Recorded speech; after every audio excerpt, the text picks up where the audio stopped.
जोधपुर में भाजपा के एक अपने ही विधायक केंद्रीय मंत्री गजेंद्र सिंह शेखावत पर हमलावर हो गए।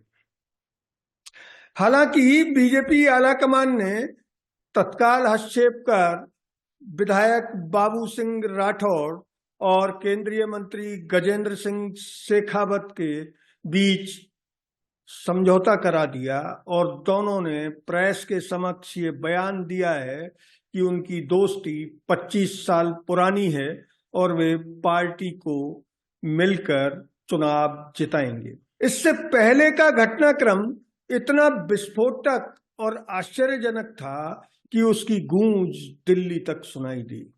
जोधपुर के शेरगढ़ विधानसभा क्षेत्र से विधायक बाबू सिंह राठौड़ अपने समर्थकों पर पुलिस कार्रवाई के विरोध में ऐसे बिफरे कि उन्हें ये तक आभास नहीं रहा कि वे उन आरोपों को दोहरा रहे हैं जिन्हें केंद्रीय मंत्री गजेंद्र सिंह शेखावत की दुखती रग माना जाता है। पूर्व मुख्यमंत्री अशोक गहलोत अपने शासनकाल में गजेंद्र सिंह शेखावत को इन आरोपों को दोहराकर यदाकदा परेशान करते रहते थे। हालांकि गजेंद्र सिंह शेखावत ने अशोक गहलोत को अदालत से जवाब दिया। बयानबाजी के साथ साथ वे अदालत में पहुंच गए और मामला अभी भी लंबित है।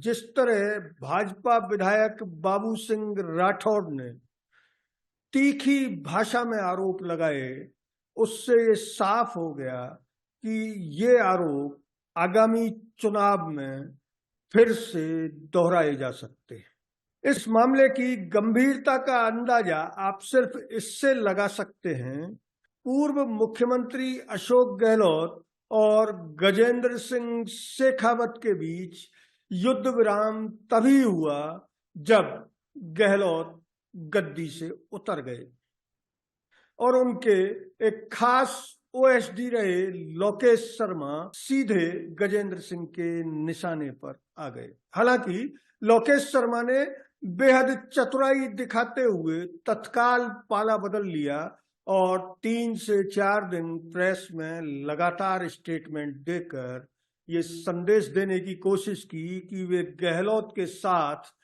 गुलामों की तरह जी रहे थे।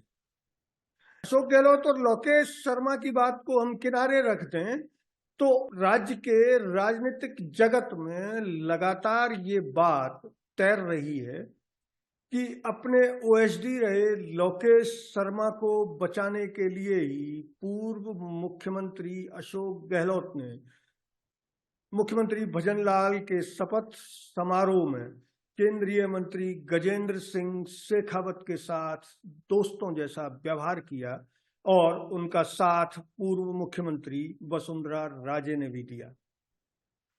दोनों ने मिलकर ऐसे ठाके लगाए कि प्रेस की नजर भी गई और वो फोटो पूरे राज्य में चर्चा का विषय बने रहे। उसके बाद से ही आदर्श सोसाइटी घोटाले में बयानबाजी का दौर पूरी तरह थमा हुआ था, लेकिन भाजपा विधायक बाबू सिंह राठौड़ ने उनको फिर से दोहराकर भाजपा आलाकमान को सतर्क कर दिया। उन आरोपों की गूंज सीधे दिल्ली तक पहुंची और आलाकमान ने तत्काल एक्शन लेते हुए मुख्यमंत्री भजनलाल शर्मा को सक्रिय किया और उन्होंने दोनों नेताओं को बुलाकर अपने आवास पर बुलाकर उनके बीच समझौता करा दिया। चूरू से उठी बगावत की ये आंधी जोधपुर में, इस तरह की बगावत, अपनों के द्वारा बगावत पार्टी के लिए ठीक संदेश नहीं है। भाजपा 2 बार से वहां लगातार चुनाव जीत रही है अच्छे मार्जिन से और उसे उम्मीद है कि तीसरी बार भी वो जोधपुर संसदीय क्षेत्र को फतेह कर लेगी। हालांकि संभावना ये जताई जा रही है कि पूर्व मुख्यमंत्री अशोक गहलोत को कांग्रेस उनके मुकाबले में उतार सकती है। अगर अशोक गहलोत उनके मुकाबले में उतरे तो ये आदर्श सोसाइटी घोटाला फिर से सतह पर आ सकता है और ये भाजपा के लिए परेशानी का सबब भी बन सकता है, क्योंकि अब अगर ये मामला दोबारा उठा, चुनाव में मुद्दा बना, तो भाजपा के अंदर खाने से ही इसमें आहुति दी जा सकने की पूरी आशंका है। चुनाव मैदान में इन आरोपों को के फिर से जोर पकड़ने की आशंका के साथ साथ भाजपा नागौर संसदीय क्षेत्र को लेकर भी संशय में बताई जा रही है। खबरें आ रही हैं कि नागौर में कांग्रेस आरएलपी नेता हनुमान सिंह बेनीवाल के साथ किसी तरह का खुला या अंदर खाने समझौता कर नागौर सीट को भाजपा की झोली से बाहर निकालना चाहती है। 1 से 2 सीटें पूर्वी राजस्थान में भी हैं जहां टिकटों को लेकर असंतोष है, लेकिन मूल सवाल है कि जोधपुर, जहां केंद्रीय मंत्री गजेंद्र सिंह शेखावत मैदान में है, वहां बीजेपी के लिए ये चुनाव जीतना बेहद प्रतिष्ठा का प्रश्न है, और इसी प्रतिष्ठा को ध्यान में रखते हुए दोनों नेताओं के बीच युद्ध विराम कराया गया है। आश्चर्य की बात यह है कि जैसे ही आदर्श सोसाइटी घोटाले की बात बाबू सिंह राठौड़ ने उठाई, दूसरे दिन ही उन्हें जयपुर तलब कर लिया गया और मुख्यमंत्री भजनलाल ने उनको और केंद्रीय मंत्री गजेंद्र सिंह को बिठाकर समझाया और दोनों के बीच फिर से दोस्ती करा दी।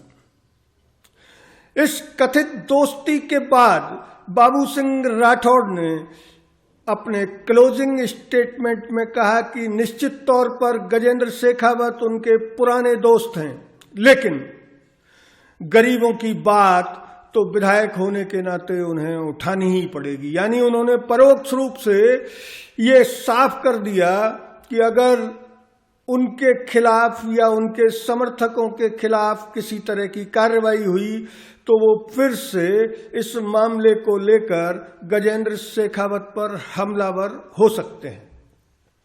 ये तो रही स्थानीय राजनीति की बात, लेकिन राजस्थान में 25 सीट जीतने की रणनीति बना रही बीजेपी इन 2 घटनाओं से अंदर ही अंदर हिल गई है, क्योंकि अभी वह नागौर संसदीय क्षेत्र बाकी है जहां बीजेपी ने एक दल बदलू ज्योति मिर्धा को टिकट दिया है और कांग्रेस नागौर संसदीय क्षेत्र में आरएलपी नेता हनुमान बेनीवाल के साथ किसी तरह का गठबंधन कर बीजेपी के इस टिकट को धोबीपाट देने की फिराक में है।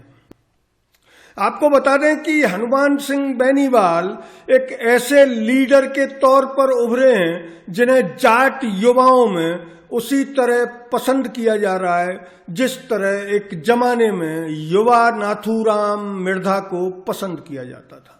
बीजेपी आलाकमान तीनों सीटों पर विरोध के स्वरों को थामने के लिए डैमेज कंट्रोल भी कर रहा है। दिल्ली से खबर मिली है कि भाजपा आलाकमान ने मुख्यमंत्री भजनलाल को ताकीद की है कि वे राज्य में ऐसे विवादों पर तत्काल काबू पाएं और प्रेस में बयानबाजी से पहले ही इन सब का मुंह बंद करें ताकि राजस्थान में मिशन 25 को फिर से दोहराया जा सके। अगर ये वीडियो आपको अच्छा लगा तो इसे लाइक करें, शेयर करें और चैनल को सब्सक्राइब जरूर करें। धन्यवाद। जय हिंद।